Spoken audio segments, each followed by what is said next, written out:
కేంద్రం ప్రకటించిన సన్నబియ్యం పంపిణీ వికారాబాద్ జిల్లాలోని అన్ని రేషన్ షాపుల్లో లబ్దిదారులకు పంపిణీ చేస్తున్నారు. జిల్లాలోని 588 రేషన్ షాపుల ద్వారా 2,51,097 తెల్ల రేషన్ కార్డుదారుల కుటుంబ సభ్యులు 8,97,270 మందికి ప్రతి నెల 5,843 మెట్రిక్ టన్నుల చొప్పున సన్నబియ్యం పంపిణీ చేయడం జరుగుతోంది. కేంద్ర రాష్ట్ర ప్రభుత్వాల నిర్ణయం మేరకు ఒకేసారి జూన్, జూలై, ఆగస్టు 3 నెలలకు కలిపి 16,518 మెట్రిక్ టన్నుల సన్నబియ్యం అన్ని రేషన్ షాపుల ద్వారా లబ్దిదారులకు పంపిణీ చేయడం జరిగింది. దీంతో జిల్లాలోని రేషన్ కార్డుదారులందరూ సంతోషం వ్యక్తం చేశారు. యోగా అనేది శారీరక వ్యాయామమే కాదు, అదొక జీవన విధానం అని రాష్ట్ర శాసనసభ స్పీకర్ గడ్డం ప్రసాద్ కుమార్ పేర్కొన్నారు. అంతర్జాతీయ యోగా దినోత్సవం సందర్భంగా వికారాబాద్ పట్టణంలో జరిగిన యోగా డే కార్యక్రమంలో జిల్లా కలెక్టర్ ప్రతీక్ జైన్, జిల్లా పోలీస్ సూపరింటెండెంట్ నారాయణ రెడ్డి, జిల్లా అధికారులు, ప్రజాప్రతినిధులు, నాయకులు, ప్రజలు, విద్యార్థులతో కలిసి శాసనసభాపతి గడ్డం ప్రసాద్ కుమార్ ఆసనాలు వేశారు. ఈ సందర్భంగా స్పీకర్ మాట్లాడుతూ యోగా వల్ల కలిగే శారీరక, మానసిక, ఆధ్యాత్మిక, ఆరోగ్య ప్రయోజనాల గురించి ప్రతి ఒక్కరూ తెలుసుకుని ఆచరించాలన్నారు. తాను రోజూ యోగా చేస్తానని ఈ సందర్భంగా ఆయన తెలిపారు.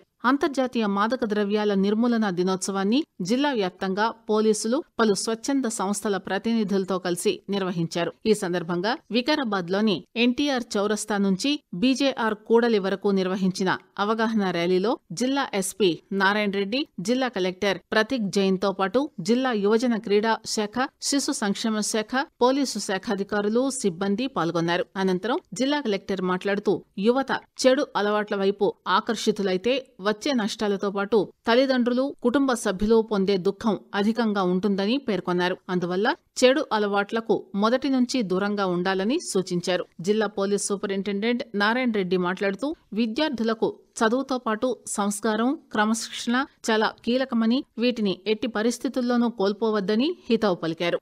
జిల్లాలో సీజనల్ వ్యాధులు ప్రబలకుండా అప్రమత్తంగా ఉంటూ తగిన జాగ్రత్తలు తీసుకోవాలని జిల్లా అదనపు కలెక్టర్ ఎం సుధీర్ అధికారులను ఆదేశించారు. వర్షాకాలంలో దోమకాటు వల్ల మలేరియా, డెంగ్యూ, చికెన్ గున్యా వ్యాధులు రాకుండా జాగ్రత్తలు తీసుకోవాలని జిల్లా అదనపు కలెక్టర్ సుధీర్ సూచించారు. సీజనల్ వ్యాధులపై ప్రణాళికాబద్దంగా కార్యాచరణ రూపొందించుకుని ప్రజలకు అవగాహన కార్యక్రమాలు చేపట్టాలని ఆయన తెలిపారు. వసతి గృహాలు, పాఠశాలల్లో ప్రత్యేకంగా ఆరోగ్య శిబిరాలు నిర్వహించాలని జిల్లా వైద్యాధికారులకు సూచించారు. ప్రతి శుక్రవారం డ్రైడేగా పాటించాలని అదనపు కలెక్టర్ కోరారు. రానున్న ఎన్నికల నేపథ్యంలో బూత్ లెవెల్ అధికారులు క్షేత్రస్థాయిలో ప్రతి ఇంటిని సందర్శించి ఓటర్ల వివరాలు పరిశీలించి మార్పులు, చేర్పులపై అన్ని జాగ్రత్తలు తీసుకోవాలని అదనపు కలెక్టర్ సుధీర్ తెలిపారు. ఇటీవల జిల్లాలో పలు మండల కేంద్రాల్లో ఎన్నికల కమిషన్ ఆదేశాల మేరకు బూత్ లెవెల్ అధికారులకు, సూపర్వైజర్లకు జాతీయ శిక్షణా కార్యక్రమాలు నిర్వహించారు. ఈ సందర్భంగా సుధీర్ మాట్లాడుతూ ఫామ్ 6, 7, 8 నిర్వహణ పట్ల ప్రత్యేక శ్రద్ధ చూపాలన్నారు. 18 సంవత్సరాలు నిండిన ప్రతి ఒక్కరికి తమ ఓటు హక్కు నమోదు చేసుకునేలా అవగాహన కల్పించాలన్నారు. ఓటర్ల జాబితాలో అవసరమైన చోట పాత ఫోటోలు తొలగించి ఓటర్లకు సంబంధించిన నూతన ఫోటోలు అప్లోడ్ చేయాలన్నారు. పేర్లలో తప్పులు సవరించేందుకు చర్యలు తీసుకోవాలన్నారు. ఓటర్ల జాబితాలో ఎలాంటి తప్పులు లేకుండా క్షేత్రస్థాయిలో పరిశీలించి జాబితాను సవరించాలన్నారు.